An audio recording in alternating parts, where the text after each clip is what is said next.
Are you ready to continue our exploration of the 47th gate?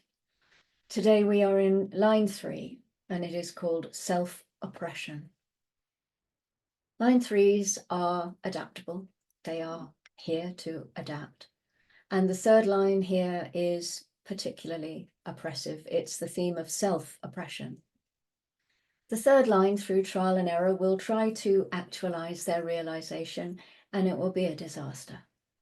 Making sense out of something doesn't mean it's an idea yet. It isn't. And even making sense out of it, realizing, turning it into an idea in the 11th gate, it still doesn't have access to the throat. Making sense out of something is a long way from trying to be able to get somebody else to get the sense of it.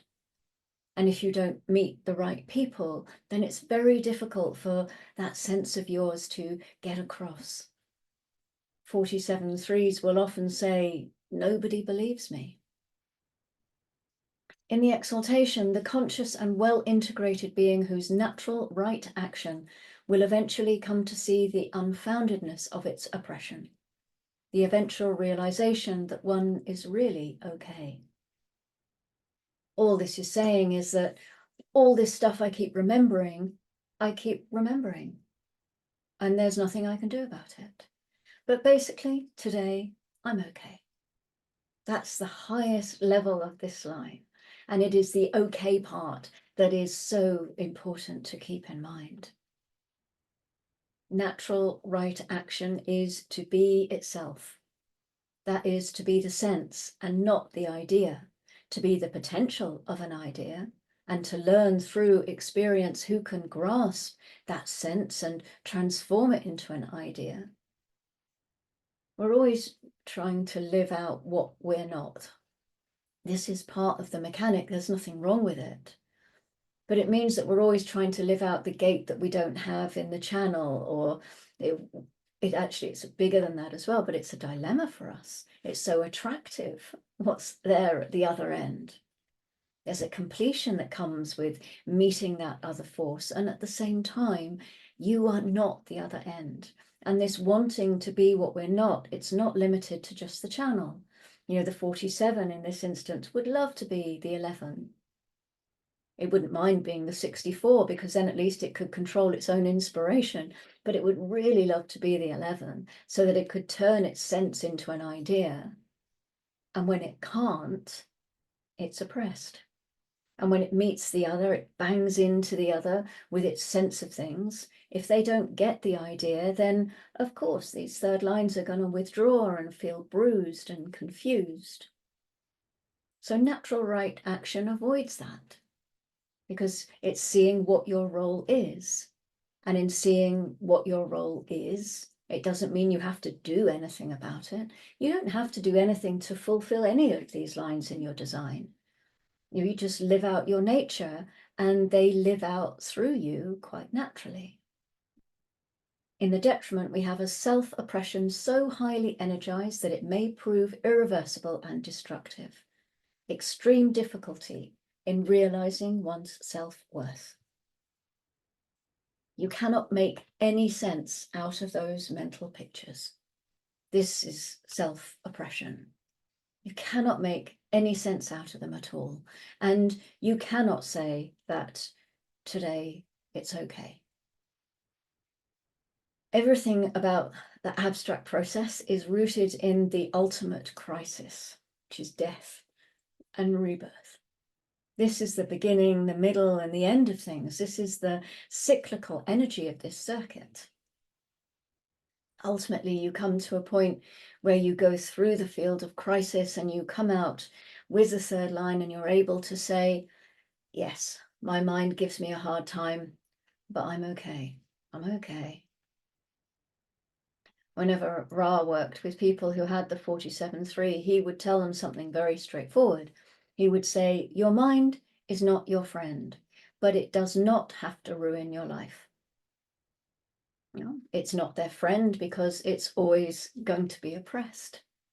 For them, it feels like this constant process of, oh, my life, it doesn't work. This doesn't work. That doesn't work.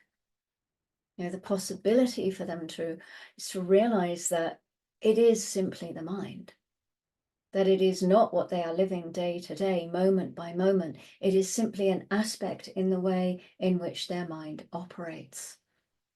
And it's easier said than done, of course, particularly for the people that have the 47.3 activated in an undefined ajna.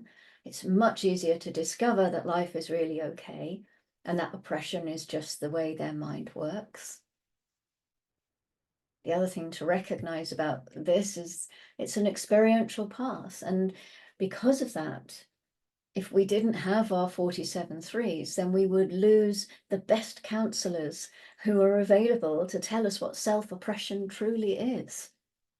There are so many lines that appear to be really difficult, but without those human beings who can transcend the difficulty of that nature, we wouldn't have people who'd be able to guide us. After all, the talent of the abstract way is through experience. It's being able to stand up and say, I went through all these years of being self-oppressed. Let me tell you how it works, because it doesn't have to ruin your life. I've had that experience. I can explain it with you. Let me share that with you. This is the 47.3 who's been through the process. They can be great historians. Life can be difficult. And it is extraordinarily difficult to make sense out of life. So it's an ordeal for these people, and yet at the same time, these are the ones who can guide us through what that ordeal is. In the experiential way, that's the most important information you get. You get a map from somebody who says, I've been there, let me tell you about it, and we can share it together. The 22, line 3, is called the enchanter. How does the enchanter ground self-repression? Well, I'm going back to the bigger picture here of grace, the gate of grace being a support and a grounding influence to oppression and self-oppression and realizing. Mars moves this morning into gate 52 at 8:45. This is the gate of keeping still, the gate of inaction. Mars can take us on a journey from restlessness to stillness, learning to sink into stillness as being the root of all action. Gate 52 is a root gate, and it's looking to the sacral. It's in a format channel of concentration. The moon is still in gate 26 since 3:17 this morning. This is the taming power of the great, the gate of the egoist, with the ego strength and survival skills to convince others of the need for goods and products and services that are essential for the material well-being of the community. And the moon goes into the Ajna gate 11 at 13:54. This is peace, the gate of ideas. It's a collective gate. It's in the same stream as the current sun gate 47. Ideas come and go. And this gate explores which ideas can be shared with the collective, which can be stimulating to others. This process is mainly about reflection, the possibility to conceptualize what has been experienced. The past is processed in order to make sense of it, assessing experiences based on what is remembered. And this can result then in the formalization of ideas and beliefs and belief systems. And then the moon goes into gate 10 at just past midnight, 23 minutes past midnight. The gate called treading, the gate of the behavior of the self. It's a G-center gate with the underlying code of behavior which ensures successful interaction despite circumstances. This gate can bring a natural sense of how to behave as oneself, irrespective of our environment. Behaving as oneself, of course, means behaving according to strategy and authority. And we have a channel here because Venus is in gate 57. So this is the channel of perfected form. It's about behavior. Of course, the 10th gate's always about that. But this is the behavior that arises from intuition. This is the body's intelligence, loving the art of creating simply for its own enjoyment. This is beauty created through action, and it's a very personal experience too. It's not in experiential circuitry, but the experience of creating beauty is a personal thing. The 5710 is a channel that is more focused on the self. It's not collective, it's not tribal. Yeah, so that's our third line for gate 47. Back with the fourth line tomorrow. I will see you then. Go gently.